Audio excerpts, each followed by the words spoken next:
previously. Ministers press you with details for your favorite colors and flowers and so on. You really can't see the point of wasting time worrying about decorations when there's so much else to worry about. Aww. Now, guys, I think we did it. I think we did it. Okay.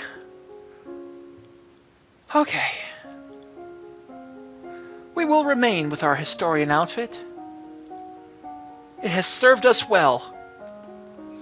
Also, we don't really need much else there. We will, however, do one... Yeah, we'll do the same classes. Resist magic and wield magic. Yes. Yes, we will. You learn to create a powerful explosion of light, burning those caught within it and blinding others who look at it. Learn how to use images to wield your other powers at a... What? You learn how to make use of images to wield your other powers at a great distance.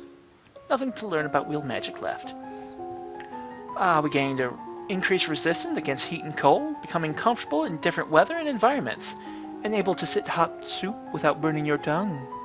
You learn how to quickly flare magical shields around you to deflect an incoming attack.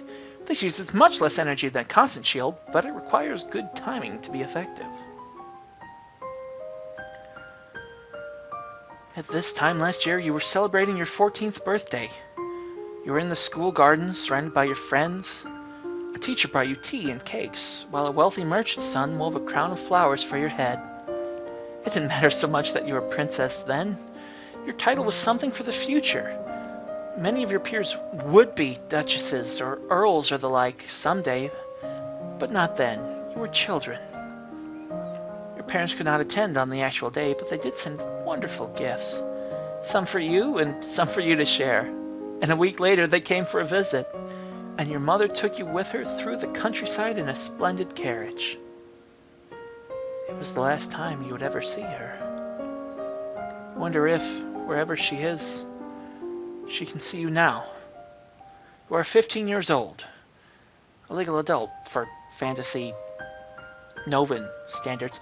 You have worked and studied and suffered and prepared, and now the time has come.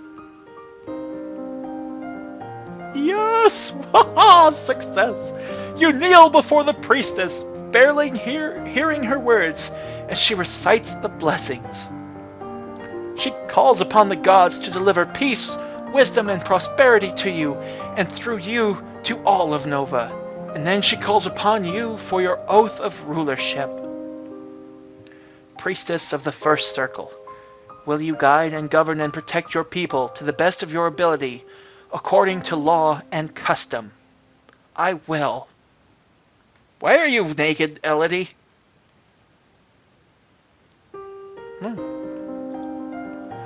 Will you, to the best of your power, uphold the ideals of love, honor, justice, and mercy? I will. Lords and ladies assembled, I present to you our undoubted queen who has sworn you her loyalty. You who have come to give homage, will you do the same? One at a time, the head of each duchy approaches your throne and kneels to swear his or her service to you and your heirs. People of Nova, I give you Elodie, daughter of Fidelia, your true sovereign.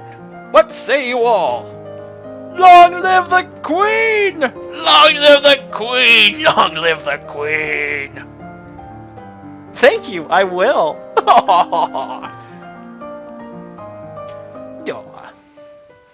Yay! The following year, Elodie and Talaris were married in a ceremony that threatened to rival her coronation for pomp and splendor. Once his daughter was secure on her throne, Jocelyn returned to his birthplace to focus on his duty as Duke of Caloris. He soon became engaged to the Countess Siren, even though he doesn't really like her. With the danger of a rogue lumen weighing on their minds, the squad sent to deal with Lucille, Countess of Nyx, opted to strike quickly and without warning, aiming to eliminate her before she could bring her powers to bear, kill on sight. Infiltrating the Dokal stronghold to remove one noble while leaving others unharmed is not a simple task, particularly when the easiest time to catch someone off guard is when they are at their family's meals or asleep.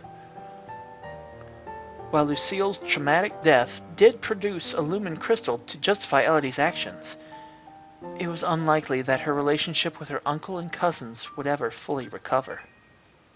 Yeah, at least they survived.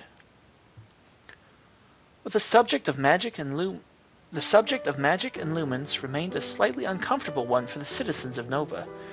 Perfectly fine for the Queen, who had inherited it by divine right, but not something that other people should be aspiring towards. Look at all the terrible things that happened when that power fell into the wrong hands. Yeah, I can see that one. As an openly acknowledged lumen, Juliana, Duchess of Versul, was met with public suspicion. Whenever she journeyed outside of her duchy, at times that suspicion was accompanied with thrown vegetables. Oh! It did not matter that Elodie supported her fully as a member of the noble court. That only led the commoners to whisper that Juliana was a bad influence on the Queen. Oh...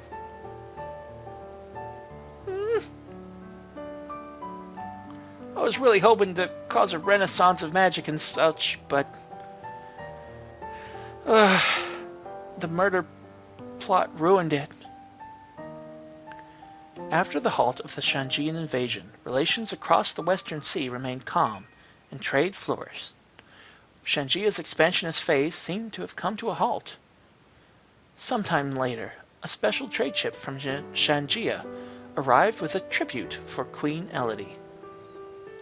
There was a beautiful harpsichord inlaid with ivory and pearl and golden roses, as well as 2 paintings, clearly made by children, depicting a pink-haired angel. Aww. The invention of the printing press sparked the beginning of a new age of literacy and knowledge.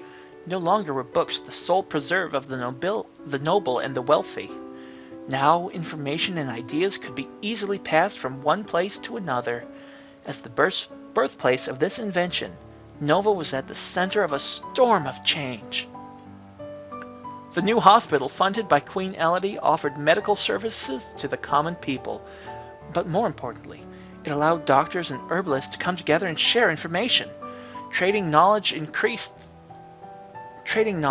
skill levels and made better care available to all. Even those specialists who catered directly to the elite were benefited by offering their services long enough to learn. That information could also be collected in books and sent around the world. Nova might not benefit directly, but thousands of lives would be saved. We sparked the Renaissance! As a lumen, it was Elodie's responsibility to defend Nova from monstrous threats. She decided that the monsters within the realm were every bit as dangerous as those outside, and thus set herself to the task of conquering the old forest. Each monster would have to be identified and carefully studied in order to defeat it without upsetting the balance. It would take many years to reach the heart of the forest, but Elodie was undaunted, and thus Queen Elodie's legacy stretched into the future. Aww. There's the credits. I hope you guys enjoyed this Let's Play. I enjoyed recording it immensely. I'll see you guys next time. Bye.